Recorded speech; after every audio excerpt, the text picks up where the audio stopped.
자, 이번 시간은 그 도시공 관리 계획 중에서 지구 단위 계획 편을 학습할 수 있도록 그렇게 준비를 할게요. 여러분 그 지구 단위 계획에 관한 내용은 그 매년 그 한 문제 내지 두 문제가 꼬박꼬박 출제돼요. 네, 그래서 아주 중요한 파트고 나중에 또 그 잘 배우고 네, 활용하면은 네, 실무적으로 많이 활용할 수 있는 전문 지식이 되는 영역이 네, 지구 단위 계획 편이기 때문에 아주 중요하다 그렇게 생각을 합니다. 자, 여러분 그 교재는 169페이지 참고하시면서 수업 들으시면 될 것 같고요. 교재는 글자 그대로 뭐 참고하시면 되고 네, 저에게 집중하면서 네, 강의를 듣는 게 처음에는 좋겠죠. 네, 자, 지구 단위 계획 편 준비하겠습니다. 자, 이번 시간에 저희들이 공부할 주제는요, 그 도시공 관리 계획 내용 중에서 이제, 하나씩 지금 주제를 선택해서 나가고 있죠. 용도 지역 편, 용도 지구 편, 용도 구역 편. 자, 지금 이번 시간은, 지구 단위 계획이에요.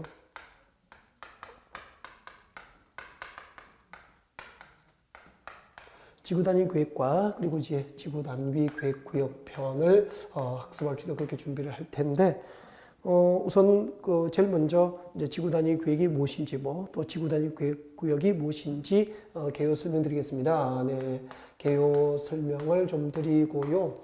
그리고 이제 어떤 지역을 대상으로 해서 네, 지구 단위 계획을 수립해서 개발할 수 있는지 또 어떤 지역을 대상으로 해서 지구 단위 계획을 수립하여 개발을 하여야 하는지 지구 단위 계획구의 지정 대상, 지구 단위 계획구의 지정 대상 알아보고요. 그 다음에 또 그 지구 단위 계획구이 지정되면은 그 3년 내에 그 지구 단위 계획구역이 지정된 그 일부 지역 단위의 개발 계획, 일부 지역 단위의 도시공 관리 계획인 그 지구 단위 계획을 결정해서 이제 개발이 이루어지게 됩니다.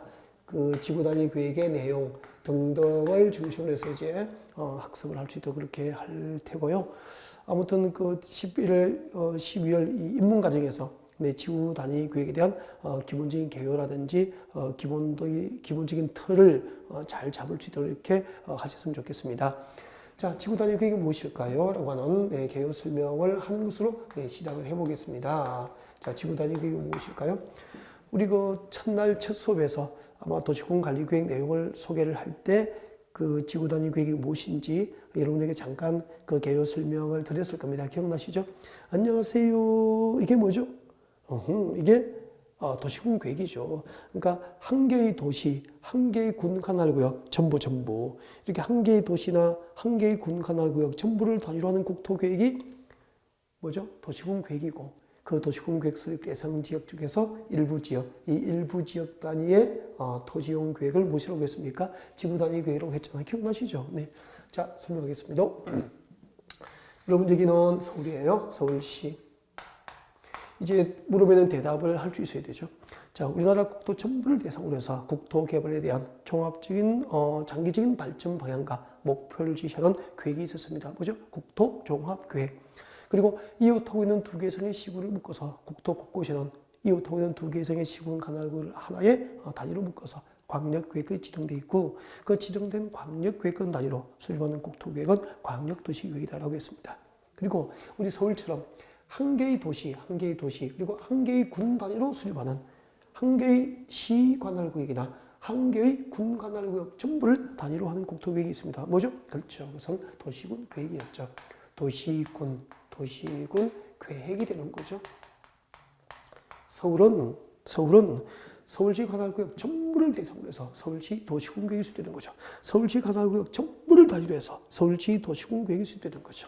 그리고 서울은 용도지기 도시지이기 때문에 도시지 안에 있는 토지는 그 토지의 기능과 토지 특성에 따라서 토지의 용도가 크게 네 가지로 구분됩니다. 크게 네 가지로 구분되고 있죠. 자, 주거지역, 상업지역, 공업지역, 녹지지역. 여기는 서울시 외곽에 지정된 녹지지역입니다. 용도지역이 무엇이라고요? 녹지지역이라고. 녹지지역입니다. 서울시 외곽에 지정된 녹지지역이에요. 네. 그리고 자, 녹지지역에서 동시에 두 가지의 용도구역으로 묶여 있죠. 배웠잖아요. 녹지지역이면서 개발제한구역과 공원으로 묶여 있습니다.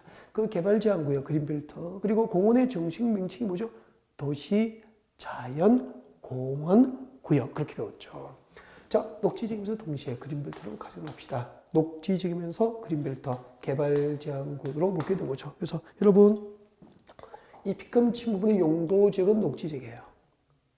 녹지주로 한번 지정했다고. 그 위에다가 그린벨트 개발제한구역으로 이중으로 지정이 되어 있는 상태예요. 지금. 근데 자, 이만큼 서울시 녹지지역 위에 지정된 그린벨트 개발제한구역이 이만큼 해제가 됐습니다.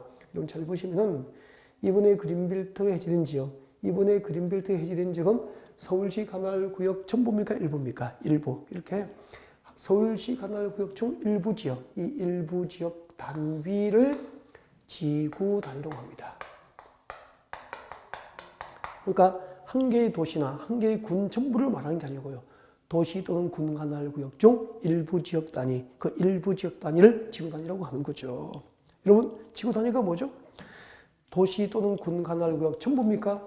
도시나 군 관할구역 중 일부 지역 단위입니까? 일부 지역 단위. 그리고 일부 지역을 단위로 그린벨트가 풀리면은 개발제한구역에서 해제가 되면은 주변 지역의 특성에 맞도록 개발합니다. 계획적으로 개발해서 도시지역에 편입이 돼야 되겠죠. 그래서 그 일부 지역 단위의 도시군 관리 계획, 즉 일부 지역 단위의 개발 계획이 수립되는 거죠. 그 일부 지역 단위의 개발 계획을 무엇이라고 하죠? 그렇죠. 지구 단위 계획, 지구 단위 계획이라고 한다고. 그 일부 지역 단위의 개발 계획인 지구 단위 계획을 수립하기 위해서 지정하고 변경하는 것을 도시군 관리구역으로 결정을 하면은 이를 지구 단위 계획 구역이라고 하는 거죠. 네. 자, 이렇게 서울시 주변에 그린벨트가 풀리면 서울시에서는 그 그린벨트 해제 지역의 지구 단위 계획 구역으로 지정을 서울시 도시군 관리구역으로 지정을 결정하여 고시 서울 시민에게 공적으로 알려준다는 거죠. 자, 이렇게 지구 단위 계획구역 지정이 결정고시 되면 그날부터 3년이에요. 지구 단위 계획구역 지정이 결정고시 되면 그날부터 몇 년? 3년 내에 그 일부 지역 단위, 이 일부 지역 단위의 개발 계획을 결정합니다. 그 일부 지역 단위의 개발 계획을 지구 단위 계획이라고 합니다. 그 일부 지역 단위의 개발 계획인 지구 단위 계획을 3년 내에 공식적으로 시에서 결정하고 시민들에게 고시하여서 알리게 돼요. 네. 앞으로 지구 단위 계획구역 지정이 결정고시면 그다음부터 몇 년? 3년 내에 그 지역 단위의 개발 계획인 지구 단위 계획을 공식적으로 결정하여서 시에서 지구 단위 계획을 결정해서 고시하게 되고요. 그 결정고시된 지구 단위 계획이라는 계획에 의해서 그 지구 단위 계획에 의해서 그린벨트 해제 지역은 공적으로 개발되는 거예요. 아셨죠? 앞으로 서울시 주변에 그린벨트가 풀리면 서울시에서는 그 동네에 그린벨트 해제 지역에 지구 단위 계획구역을 지정하게 돼 있고 그 지구 단위 계획구역 지정을 하고 3년 내에 그 그린벨트 해제 지역 단위의 도시군 관리 계획인 그 그린벨트 해제 지역의 개발 계획을 결정해요. 그 개발 계획을 지구 단위 계획으로 하는 거고요. 이 지구 단위 계획에 의해서 공적인 방법으로 그린벨트 해제 지역은 개발되는 거라고. 됐죠? 그러면 이제 지구 단위 계획이 무엇인지 개요 설명 다 드린 거죠. 한 개의 도시나 한 개의 군관할구역적 일부 지역 단위를 지구 단위라고 하고 그 일부 지역 단위의 개발 계획이 지구 단위 계획이고 그 지구 단위 계획을 수립하기 위해서 지정하고 변경하는 것을 도시군 관리구로 결정하여 고시한 동네를 지구 단위 계획 구역이라고 부르는 거예요. 이런 지구 단위 계획 구역의 지정과 변경, 이런 지구 단위 계획의 수립과 변경은 전부 도시군 기본 계획입니까? 도시군 관리 계획입니까? 그렇죠. 도시군 관리 계획이라고 하는 행정 계획으로 정책을 입안해서 지정과 변경이 전부 결정이 된다 이 말입니다. 한 개의 도시나 군관할구역 전부를 단위로 하는 국토계획, 이게 뭐죠? 도시군 계획이고요. 이 도시군 계획 수립 대상 지역 중 일부 지역 단위의 도시군 관리 계획을 일부 지역 단위의 도시군 관리 계획을 지구 단위 계획이라고 한다고. 자, 그러면 지금부터 지구 단위 계획이 무엇인지 아시기 때문에 지금부터는 이제 어떤 지역의 지구 단위 계획을 수립해서 개발을 하는지, 지구 단위 계획을 지정할 수 있는 대상, 지구 단위 계획 구역을 지정할 수 있는 지정 대상을 학습할 수 있도록 준비를 하겠습니다. 지구 단위 계획 구역을 지정할 수 있는 대상이죠. 이걸 여러분 넓게 보셔야 돼요, 넓게. 그러니까 보통 보면 이제 지구 단위 계획을 지정할 수 있는 대상을 쭉 암기만 자꾸 하니까 제목을 모르는 거죠. 그래서 소속을 몰라요. 그래서 좀 넓게 봤으면 좋겠고요. 자, 이렇게 보겠습니다. 여러분, 이게 서울이에요. 용도적은 도시지역이라고 가정합시다. 서울 도시지역이에요. 서울이고 도시지역이다 라고 가정하죠. 그리고 이제 밖으로 나갑시다. 나가지고 나오면은 도시지역입니까? 도시지역 외의 지역입니까? 그렇죠. 도시지역 외의 지역이 되잖아요. 도시지역 외 그렇게 되죠. 그래서 좀 넓게 보라고. 도시지역과 도시지역 외의 지역을 구분하자고. 여러분 지난해에 혹시 이제 부동산 공법을 이제 공부하신 경험이 있으시면은 제가 물어볼게요. 이런 도시지역 외의 지역에 지구 단위 계획을 수립해서 신도시를 개발할 수 있는 대상 두 가지가 뭐죠? 이 제목이 떠올라야 되는 거예요. 여러분은 세부적으로 암기는 했지만 이 제목을 모르는 거죠. 그러면 다 놓쳐버린 거잖아요. 그죠? 그럼 제목이 안 떠오르면 지난해 학습 방법이 조금 잘못됐다는 거예요. 네. 자, 여러분. 서울 같은 도시지역과 도시지역 외의 지역으로 이제 구분해서 어떤 지역을 지구 단위 계획을 수립해서 개발할 수 있는지 등에 대해서 이제 여러분이 학습을 하게 될 텐데, 이제 도시지역이라면 두 가지입니다. 도시지역 안에는, 서울과 같은 도시지역 안에는 지구 단위 계획을 수립해서 개발을 할 수 있는 곳이 있다고. 임의적 지정 대상이 있죠.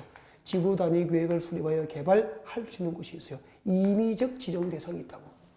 지구 단위 계획 구역을 지정할 수 있는 대상, 임의적 지정 대상과, 그리고 도시지역 안에는 일정한 요건을 갖추면은, 일정한 법이 정한 요건을 갖추면은 의무적으로 반드시 이제 지구 단위 계획을 지정하게 돼요. 그래서 임의적 지정 대상과 의무적 지정 대상으로 나누시게 되는 거죠.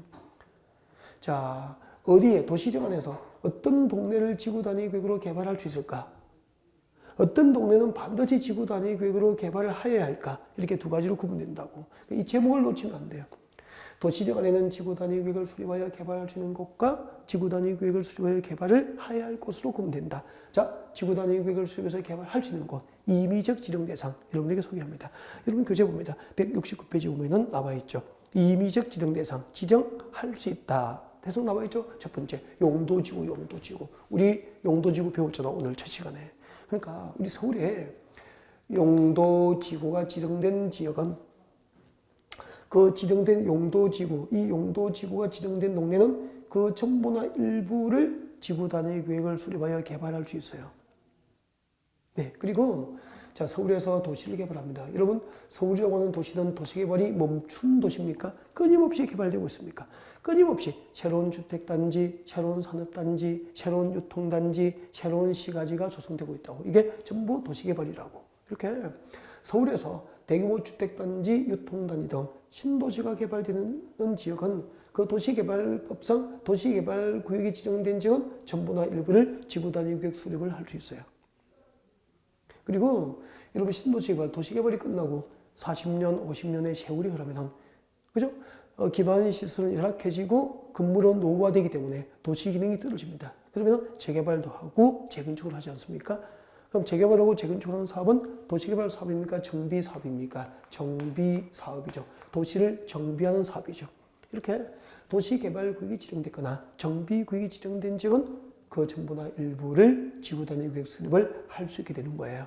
그리고 택지개발촉진법상 택지를 개발하거나 택지개발촉진법상 택지개발지구를 지정해서 택지가 개발되거나, 그리고 주택법에서 대지조성사업지를 지정해서 대지를 조성하거나, 그리고 산업입지 및 개발에 관한 법률에 의해서 산업단지를 조성하거나, 관광진흥법에 의해서 관광단지를 조성하거나, 그래서 이런 지역은 전부 지구단위 계획 수립을 할 수 있게 돼요. 근데 또 제가 좀 걱정되는 것은, 제가 이렇게 쭉 나열하면 이걸 또 오해 외우고 있을 거 아니에요. 그렇게 하는 게 아니고요. 그러니까 보십시오. 앞으로 도시지역 안에서 도시 개발하고 정비 사업하고 대지 조성하고 택지 조성하고 산업단지 등 이런저런 개발은 전부 그 지역 단위의 개발 계획인 지구 단위 계획으로 할 수 있다고 이해하면 되는 거 아니에요? 이거 이해됨이 몇 번 반복되면은 객관식이니까 보면은 기억나면 되는 거 아니에요? 근데 이해됨이 없이 이것을 암기하는 방법 만들어서 자꾸 암기만 하고 있으니까 시험지를 받으면은 문제가 생기는 거예요. 무슨 문제? 답을 못 찾는 문제가 생기는 거죠. 그리고 여기를 또 보시라고요. 여기 보시면은 서울시 녹지지역이라고 우리 상식으로 생각합시다. 서울시 녹지지역이라고. 그러면 녹지지역은 녹지 보전 목적으로 용도 지역을 지정한 곳이기 때문에 녹지지역으로 지정된 상태에서는 개발할 수 있어 없어? 없어요. 그죠? 원칙적으로 없다 이 말이에요. 그래서 녹지지역으로 용도지역이 지정된 상태에서는 지구 단위 구역 수립하여 개발을 못해요. 못하고 그 녹지지역에서 녹지지로 묶여있다가 용도지역이 변경돼야 됩니다. 예를 들면 녹지지역에서 주거지역이나 상업지역, 공업지역으로 변경된 지역은 주택단지, 유통단지, 공업단지 개발할 수 있죠. 그때 이렇게 녹지지역으로 지정되어 있다가 주거지역, 상업지역, 공업지역으로 변경된 지역은 지구단위구로 개발할 수 있게 되는 거예요. 그리고 조금 전에 이렇게 배웠잖아요. 녹지지역 위에 무엇이 지정되죠? 녹지지역 위에 지정되는 용도구역은 두 개가 있었죠. 개발제한구역과 도시자연공원구역이 있었죠. 그리고 여기 밑에 자 도시지역과 그 주변지역에서 무질서하게 시가화가 진행되다가 그 무질서한 도시지역과 그 주변지역에서 무질서한 시가화를 방지하기 위해서 여기다 뭘 지정하죠? 그렇죠. 시가화 주둔구역 지정했잖아요. 이렇게 개발제한구역과 도시자연공원구역과 시가화 주둔구역으로 묶여 있으면은 지구 단위 구역을 수립해서 개발을 못해요. 못하고 개발제한구역과 도시자연공원구역과 시가화 주둔구역으로 묶여 있다가 해제가 되는 구역은 지구 단위 구역 수립해서 개발을 할 수 있게 되는 거예요. 그래서 지금 녹지지역에서 주거지역, 상업지역, 공업지로 변경됐거나 개발제한구역과 도시자연공원구역과 시가화 주둔구역에서 해제가 되는 구역은 지구 단위 구역 수립할 수 있다. 그림으로 물리적으로 공간을 상상하면서 공부하니까 이미지 메이킹 됐죠. 이렇게 기억하시라고요. 그러면 암기가 훨씬 소홀해지고요. 굳이 암기하지 않더라도 이 영상 같은 그림을 몇 번 반복하면 시험지 받으면 기억이 나잖아요. 객관식이니까. 시험장에서 책 펴놓고 외우라고 하진 않잖아. 맞죠? 네. 자, 이런 교재 봐요. 그 169페이지 지구단위구역의 이미지 지정 대상 8번 봅니다. 8번에 보시면은 자, 밑줄 쭉 그시면 좋겠습니다. 개발제한구역과 도시자연공원구역과 시가화 주둔구역과 공원으로 묶여있는 지역이 아니고 묶여있다가 줄 것이십시오. 해제되는 구역은 지구단위구역 수립이 가능하다 이 말입니다. 다시 볼까요? 개발제한구역과 도시자연공원구역과 시가화 주둔구역과 공원에서 해제되는 구역은 지구단위구역 수립이 가능하고요. 또 계속 밑줄 그십시오. 녹지지역에서 그러니까 그동안에 녹지지역으로 묶여있었다 이 말이야. 자, 녹지지역에서 다시 주거지역, 상업지역, 공업지역으로 변경되는 구역이에요. 여기까지 미칠 것이면 돼요. 이렇게 녹지지역으로 묶여있다가 주거지역, 상업지역, 공업지역으로 변경되는 지역은 지구단위구역 수립해서 개발을 할 수 있다. 이렇게 되는 거예요. 아, 그렇구나. 지금까지 도시지역 안에서 지구단위구역을 지정할 수 있는 대상을 배운 거죠.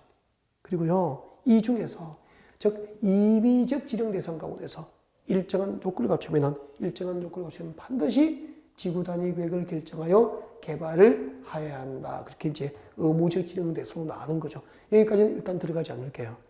1월달에 같이 갈 수 있도록 그렇게 알겠죠? 너무 깊게 들어가면은 또 전체적인 흐름과 기본적인 계획을 놓치게 되기 때문에 입문 과정이니까 저도 그 너무 세부적으로 디테일하게 들어가는 것은 조금 저도 좀 조심을 하고 있는 겁니다. 여러분 어려워서 감당 못 하실까봐 이 정도는 감당할 수 있죠. 근데 분명히 이제 처음 들었잖아. 처음 들으면은 아무리 쉽게 하고 아무리 천천히 해도 그죠? 감당이 잘 안 될 수 있다고. 그걸 아까 어떻게 말씀드렸죠? 처음 들으면 누구나 그렇다니까. 돌아서면 잊어버리고요. 내가 이걸 할 수 있을까? 이런 생각도 들고요. 그래도 반복하는 과정에서 학습이 완성된다니까.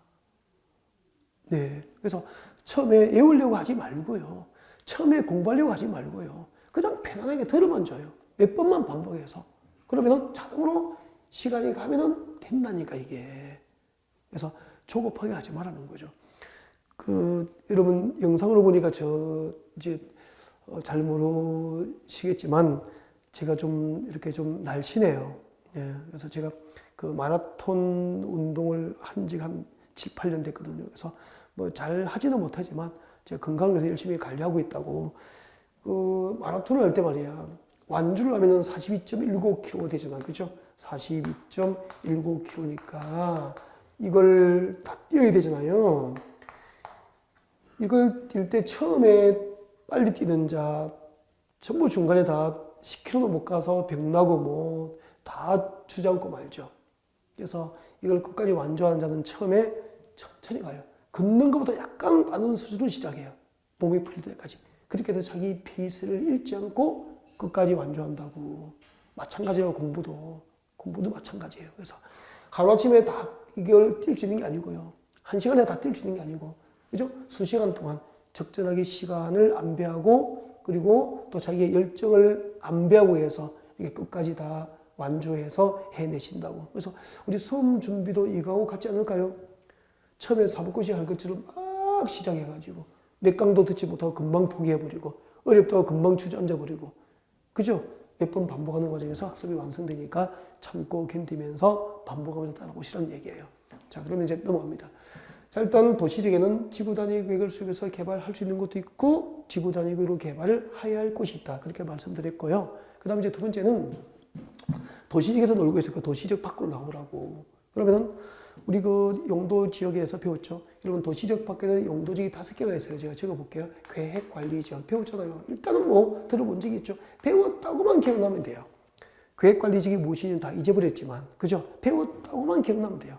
계획, 관리 지역. 그리고 생산 관리 지역이 있죠.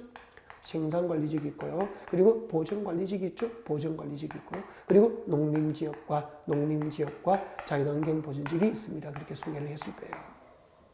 여러분, 이 중에서 하나만 묻겠습니다. 이 5개의 용도 구역 가운데서 말이야. 이 5개의 용도 지역 가운데서 유일하게 계획적으로 신도시를 개발해서 도시적의 편입을 시킬 목적으로 만든 용도 구역이 하나 있습니다. 뭐죠? 그렇죠. 계획관리지역이에요. 계획관리지역. 그래서 계획관리지역은 현재 도시지역은 아니지만 도시적 외의 지역이지만 앞으로 계획적으로 신도시를 개발해서 도시적의 편입을 시킬 목적으로 지정된 곳이 계획관리지역이라고. 그래서 여러분 도시적 밖에서 도시적이 아닌 지역에서 지구 단위 계획구역을 지정하여 신도시가 개발되기 위해서는 첫 번째요. 이거 외워야 돼요. 용도지역이 계획관리지역이 돼요. 이거 제목을 외우는 게 중요해요. 계획관리지역이니까. 도시적 외의 지역에서 지구 단위 계획을 지정하기 위해서는 첫 번째 용도지역이 계획관리지역이 돼요. 이 계획관리지역, 이 지정된 계획관리지역이 신도시 개발을 위해서 일정한 요건을 갖추면은 여기다가 이제 지구 단위 계획을 지정합니다. 지구 단위 계획 구역을 지정해요. 지구 단위 계획 구역을 지정해서 앞으로 여기서 이제 체계지고 계획적으로 이제 신도시로 개발되어서 이렇게 서울과 같은 도시지역에 편입돼 들어오는 거라고요. 이런 원리라고. 그래서 현재 도시지역 아닌 지역에서 지구 단위 계획 구역을 지정할 수 있는 대상은 첫 번째 계획 관리지역이 됩니다. 이걸 외우시라고요. 제목 외우셔야 돼. 그 다음에 이 지정된 계획 관리지역이 신도시 개발을 위해서 법이 정한 일정한 요건을 갖춰야 됩니다. 신도시 개발 요건을 갖추면은 이제 지구 단위 계획을 수립해서 신도시를 개발되어서 도시지역에 편입되거든요. 그때 계획관리지역의 지구 단위 계획구역을 지정하는 요건, 신도시 개발을 위해서 계획관리지역이 갖춰야 될 요건은 지금 들어서 암기할 필요가 없죠. 이것은 외우는데 이 제목을 모르니까 답을 못 찾는 거예요.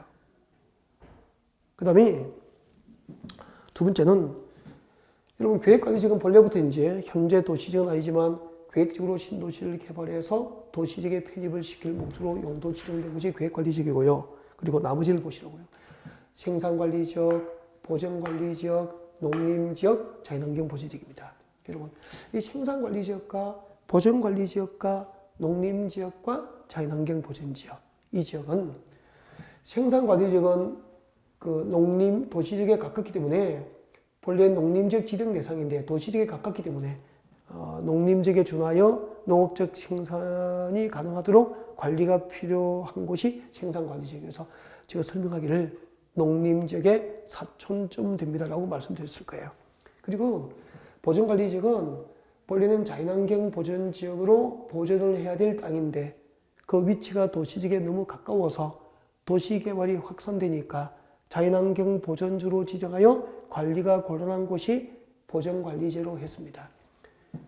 농림업의 진흥과 산림 보전을 목적으로 용도 지정된 곳은 농림지역이고 자연환경 보전, 수자원 보전, 해안 보전, 생태계 보전, 그리고 상수원 및 문화재 보전을 목적으로 용도 지정된 곳은 자연환경 보전지역이라고.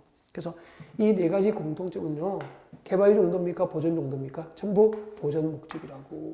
그러니까 본래부터 신도시 개발을 목적으로 용도 지정된 땅이 아니라는 거죠. 아시겠죠? 네, 그래서 이 생산관리지역과 보전관리지역과 농림지역과 자연환경 보전지역에는 지구 단위 계획구역을 지정하려면요, 이 상태에서는 지정을 못해요. 여기에 무엇이 지정되느냐 하면은 여기에 생산관리지역과 보전관리지역과 농림지역과 자연환경 보전지역에 이게 지정되어야 돼. 개발.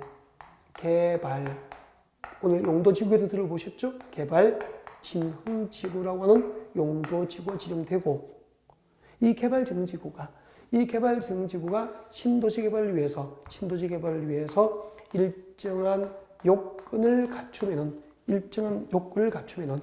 이 개발진흥지구에 지구단위 계획을 지정해서 앞으로 이 지역이 계획적이고 체계적으로 신도시 개발이 이루어지게 되는 거예요.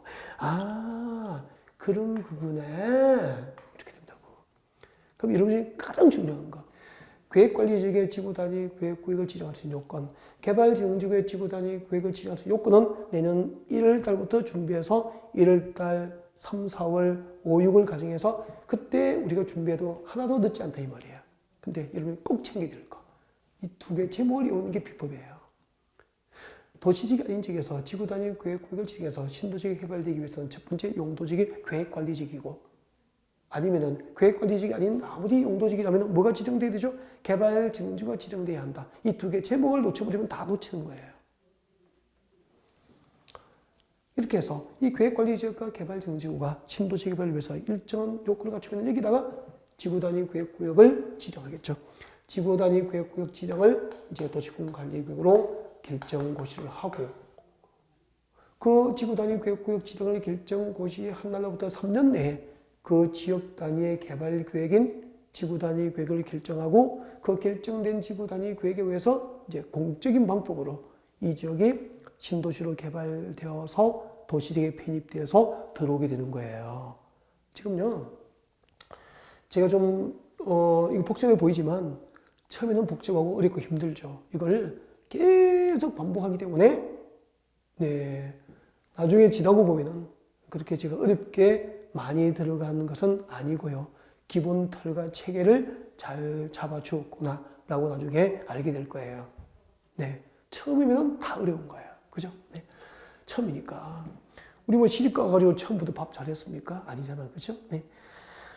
자, 여기까지. 자, 지금까지 우리는 지구단위 계획을 지정할 수 있는 대상을 이제 나누었죠. 도시지역과 이제 비도시지역, 도시지역 외지역으로 나누어가지고 서울과 같은 도시지역에는 지구단위 계획을 수립해서 개발할 수 있는 곳도 있고 그리고 또 지구단위 계획을 수립해서 개발을 하여야 할 곳이 있습니다. 라고 소개를 했고요. 그 다음에 이제 도시적 외지역에서는 일단은 용도지역이 계획관리지역이고 이 계획관리지역에 신도시 개발을 위해서 일정한 요건을 갖추면 지구단위 계획을 수립할 수 있고요. 그 다음에 계획관리지역이 아닌 나머지 용도지역은 개발진흥지구가 지정되고 그 지정된 개발진흥지구가 신도시 개발을 위해서 일정한 요건을 갖추면 지구단위 계획 지정을 할 수 있습니다. 여기까지 소개를 드린 거죠. 지구단위 계획구역이 무엇인지 그리고 지구단위 계획구역을 어디에 지정하는지 등에 대해서 여러분과 학습을 했고요. 그 다음에 이제 3번 지구단위 계획 내용을 소개합니다. 3번 지구단위 계획으로 무엇을 정하게 될까요? 지구단위 계획으로 결정할 수 있는 내용들을 소개합니다. 중요하고요. 자, 여러분 교재는 몇 페이지에 있을까요? 여러분 교재는 오세요. 171페이지 오세요. 171페이지 오세요.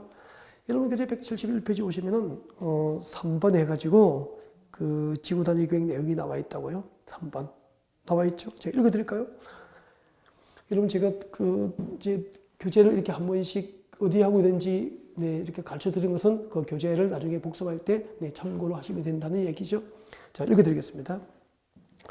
자, 지구 단위 계획 구역의 지정 목적을 이루기 위해서 지구 단위 계획에는 다음 각호의 사항 중에서 2번과 4번의 사항을 포함한 뭐 2개 이상의 사항이 포함되어야 합니다. 라고 되어 있고요. 다만 그 제1번의 뭐 2를 내용을 하는 지구 단위 계획의 경우에는 그러하지 않다라고 되어 있습니다. 그렇게 해가지고 아무튼 그 지구 단위 계획이라고 하는 행정 계획으로 이제 결정할 수 있는 대상이 밑에 보면은 그 양괄호 1번, 양쪽에 괄호된 1번부터 저 밑에 몇 번까지 보여요? 8번까지. 양괄호 8번까지 보일 거예요. 보이는데 이거 다 암기하는 게 아니라고. 그래서 제가 좀 걱정합니다. 여러분이 너무 그 공부하고 싶어가지고 이 1번부터 8번까지 오늘 저녁에 잠도 주무시지 않고 외울까봐 무서워요. 그러지 마세요. 네, 그렇게 오지 말고 제가 좀 설명을 드려야 할 거 체크해 드릴까요? 네, 그래서 1번 동그라미에요. 1번 양괄호 1번 동그라미 하시라고 밑줄 쭉 그십시오. 그 용도 지역과 용도 지구를 대통령령이 정하는 범위에서 세분하거나 변경하는 사항까지 밑줄 쭉 그십시오. 용도 지역과 용도 지구를 대통령령이 정하는 범위에서 세분하거나 변경하는 사항은 네, 지구 단위 계획으로 결정을 하게 됩니다. 네. 그 다음에 2번 내로입니다. 2번 내로 오셔가지고 기반시설 배치 규모죠. 기반시설 배치 규모 밑줄 쭉 그십시오. 기반시설 배치 규모 밑줄 쭉 그시고요. 네. 그 다음에 4번에 내려오십시오. 4번 내려오셔가지고 밑줄 쭉 그십시오. 건축물의 용도 제한, 그리고 건축물의 건폐율, 용적률, 그리고 건축물 높이의 최고 한도, 최저 한도까지 밑줄을 쭉 그십시오. 밑줄을 쭉 그시고 해서 1번, 그리고 2번, 그리고 4번이죠. 4번 이렇게 동그라미 하시면 돼요. 제가 동그라미 해드리고 밑줄 그어드린 것을 이제 여러분이 이거 위주로 외우라고 하면 안 되겠죠. 네, 외우지 말고요. 이거 위주로 이해를 하고 있으면 돼요, 일단은. 그래서, 자, 이거 지금 체크해드린 거 있죠. 이 세 가지가 여러분 머릿속에 이제 이해되고 입력될 수 있도록 제가 좀 도와드리면 되겠죠. 네, 도와드릴까 합니다. 싫으세요? 자, 제가 이 세 가지 설명 좀 드릴게요. 그래서 이제 밑줄을 긋고 책도 좀 보셨으니까 고개들을 나를 봐요. 괜찮았나요? 자, 고개 들고 자 오세요. 지금부터 여러분에게 지구 단위 계획으로 자 어떤 내용, 어떤 사항들을 지구 단위 계획으로 결정하는지 여러분들에게 설명을 드릴 수 있도록 준비를 하겠습니다. 여러분, 서울 용도지구는 도시지역이죠. 예, 용도지구는 도시지역이고 이만큼은 서울시 외곽에 지정된 녹지지역입니다. 서울시 외곽에 지정된 녹지지역이에요. 녹지지역이에요. 동시에 녹지지역이면서 뭐죠? 그린벨트 개발제한구역이었죠. 네, 그린벨트 개발제한구역으로 이중으로 묶였습니다. 빗금친 부분의 용도지역은 녹지지역이고 용도구역은 개발제한구역이다 하는 거죠. 근데 그때 그린벨트 개발제한구역이 해제가 됐습니다. 이만큼 그린벨트 개발제한구역에서 해제가 된 거예요. 개발제한구역에서 해제가 됐다고. 이렇게 개발제한구역에서 해제가 됐어요. 해제가 되면서 서울시 주변의 녹지지역 위에 지정된 그린벨트가 해제되면은 여기다가 서울시에서는 뭘 지정한다고 그랬죠? 그렇죠. 지구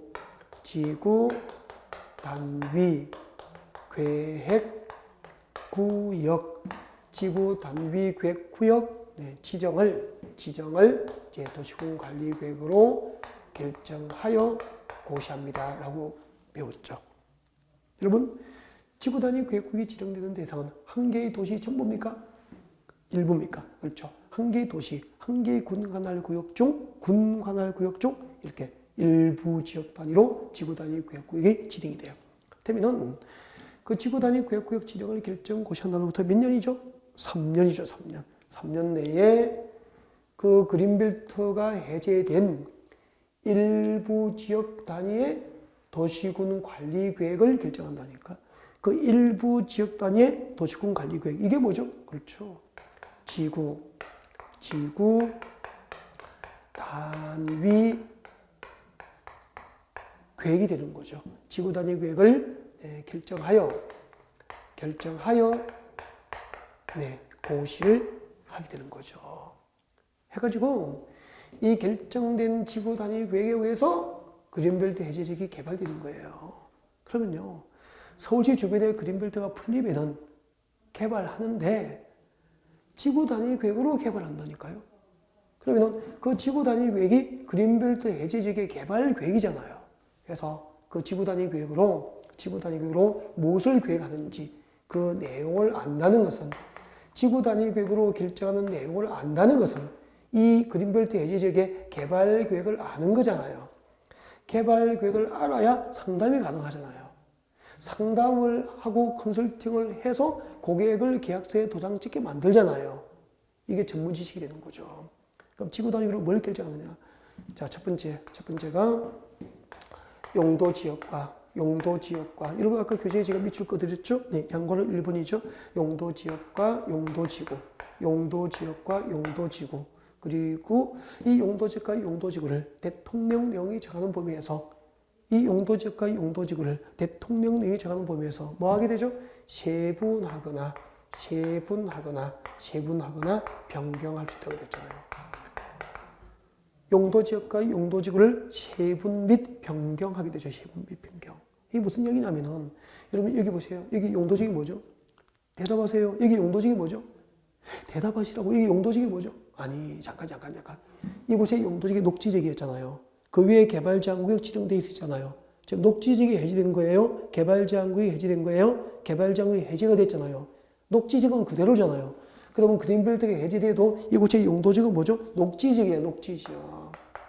그러면은 이번에 서울에서 그린벨트가 해제된 이 지역, 개발 제한구역 해제 지역의 주변 지역이 전부 강남의 아파트 중심의 신도시로 개발된 주변 지역이라고. 그럼 여기 공장 지을까요? 주변 지역 특성에 맞도록 아파트 지을까요? 아파트 지어야 되잖아요. 녹지 지역 상태에서 아파트 지을 수 없잖아요. 그러니까 아파트 지으려면 녹지 지역을 주구주로 변경해야 되잖아요. 이렇게 지구 단위 계획구역 안에서 용도 지역을 변경할 때는, 용도 지역과 용도 지구를 세분하고 변경할 때는 지구 단위 계획으로 결정하는 거예요. 그러면은 서울시 그린벨트가 풀리면은 시에서 그 동네 지구 단위 계획구역 지정할 거 아니에요. 그날부터 3년 내에 시에서는 그 지역을 개발하기 위한 지구 단위 계획을 공식적으로 결정하게 돼 있다니까요. 그때 그 결정된 지구 단위 계획에서 이 녹지 지역을 주구주로 변경해서 아파트 지을 건지, 여기다가 녹지 지역을 주구주로 변경해서 아파트 지을 건지, 녹지 지역을 상업수로 변경해서 상가 지을 건지, 녹지 지역을 공업수로 변경해서 공장 지을 것인지를 계획을 한다니까. 이렇게 지구 단위 계획구역 안에서 용도 지역과 용도 지구를 세분하고 변경할 때는 지구 단위 계획으로 결정해요. 이제 지구 단위 계획이 무엇인지 알겠죠? 그러면 지구 단위 계획을 보면은 이 녹지 지역을 주구주로 변경해서 앞으로 아파트 지을 건지, 녹지 지역을 공업지로 변경해서 공장 지을 건지 고객에게 개발 내용을 설명할 수 있게 되는 거잖아요. 그리고 두 번째, 이 지구 단위 계획구역 안에 이게 이제 녹지 지역을 그럼 지구 단위 계획으로 결정해가지고 녹지 지역을 주구주로 변경해서 아파트 지으려고. 그럼 여기 상상하십시오. 여기 이제 강남 주변의 그린벨트 해제 지역에 대규모 아파트 단지가 조성되겠죠. 그럼 여기다가 도시 기능이 발휘될 수 있도록 도로를 배치해야 될 거 아니에요. 몇 차선 도로를 어디부터 어디까지 설치할 건지, 그리고 지하철 몇 호선을 연장해서 넣을 건지, 지하철역을 어디에 만들 것인지, 초등학교는 몇 개를 짓고, 중학교는 몇 개가 들어오고, 고등학교는 몇 개가 들어오고, 외고가 유치되든지 등등 이 지구 단위 계획구역 안에 기반시설 배치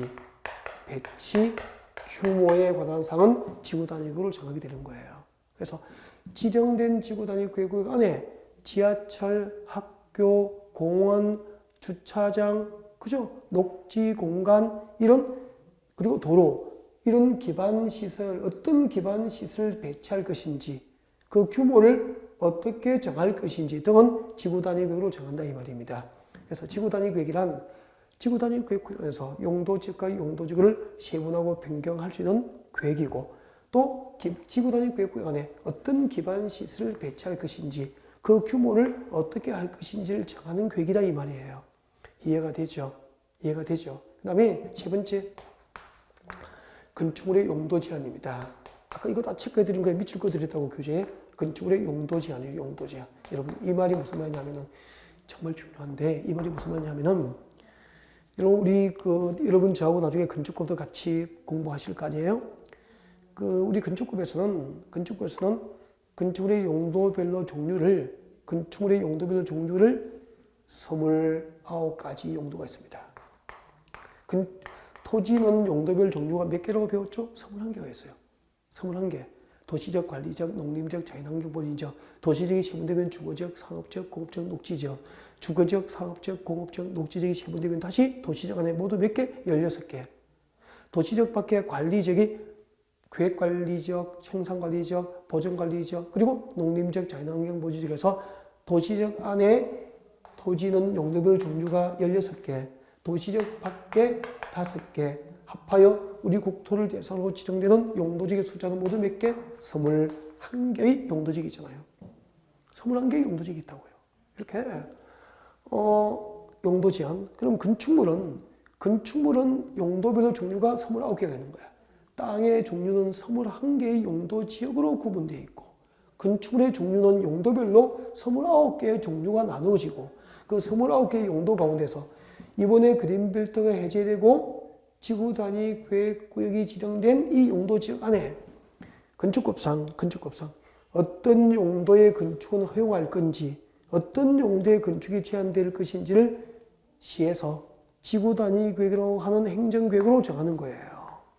그러면 서울시 강남 주변의 그린벨트 해제 지역에 토지를 분양받으면 그 토지에다가 상가를 건축할 수 있는지, 그죠? 그리고 단독주택을 지을 수 있는지, 전원주택을 지을 수 있는지, 오피스텔을 건축할 수 있는지, 원룸을 건축할 수 있는지, 이 건축물의 용도 제한에 관한 사항은 전부 지구 단위 계획으로 결정해요. 그러니까 이 결정된 지구 단위 계획을 모르면은 여기서 분양받은 토지에 건축법상 어떤 용도의 건축이 가능한지 여부를 건축 쪽에 말해줄 수 없다 이 말이에요. 땅 사서 어떤 용도의 건축이 가능한지 불가능한지도 말해줄 수 없다면 그 땅 팔 수 없는 거 아니에요? 진짜 중요한 거 하잖아. 그리고 건축물의 용도 제한, 건폐율 배우셨으니까 건폐율. 여기서 대지를 분양받으면 대지 면적의 몇 %를 건축할 수 있는지 건폐율, 몇 층 높이를 건축할 수 있는지 용적률, 기타 건축물 높이의 최고 한도, 최저 한도 등을 내용을 하는 계획을 지구 단위 계획이라고 하는 거예요. 네. 오늘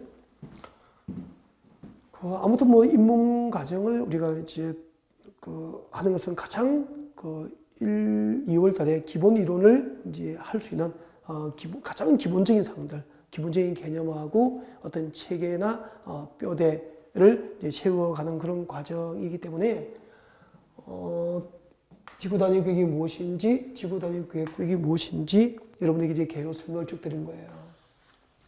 한 개의 도시나 군 관할구역 전부를 대상으로 하는 국토계획은 도시군계획이고 그 도시군계획 수립 대상 지역 중 일부 지역 단위의 도시군 관리계획을 지구 단위 계획으로 한다. 어떤 동네에 지구 단위 계획을 지정할 수 있는지, 어떤 동네에 반드시 지구 단위 계획을 지정할 수 있는지, 그리고 현재 도시지역은 아니지만 도시적 외의 지역에서 지구 단위 계획을 지정해서 신도시를 개발하기 위해서는 본래부터 용도지역이 계획관리지역이거나 계획관리지역이 아니면 개발진흥지구를 지정해가지고 그 지정된 계획관리지역과 개발진흥지구가 신도시 개발을 위한 요건을 갖추면 지구 단위 계획이 지정될 수 있습니다. 그리고 지구 단위 계획구역이 지정되면 그날부터 3년 내에 지구 단위 계획구역 지정이 결정 고시된 날로부터 3년 내에 그 지역 단위의 도시군 관리 계획인 지구 단위 계획을 결정하게 되는데 그 지구 단위 계획으로 무엇을 결정하는지 배우게 된 거죠. 지구 단위 구역 구간에서 용도 지역과 용도 지구를 세분 변경하는 사항을 지구 단위로 결정한다. 그리고 지구 단위 구역 구간에 어떤 기반 시설을 배치할 것인지, 그 기반 시설의 규모를 어떻게 할 것인지 등은 지구 단위로 결정하게 된다. 그리고 그 지구 단위 구역 구역의 토지에 건축법상 어떤 용도의 건축을 허용할 것인지, 어떤 용도의 건축을 제한할 것인지, 건폐율은 몇 % 줄 것인지, 집 지을 때 용적률은 몇 % 줄 것인지 이런 것을 지구 단위로 정한다 이 말이에요. 여기까지 공부한 거예요. 대략적으로 다시 복습이 됐습니까? 네, 일단 여기까지 하고 다음 시간에 계속 연결합니다. 네.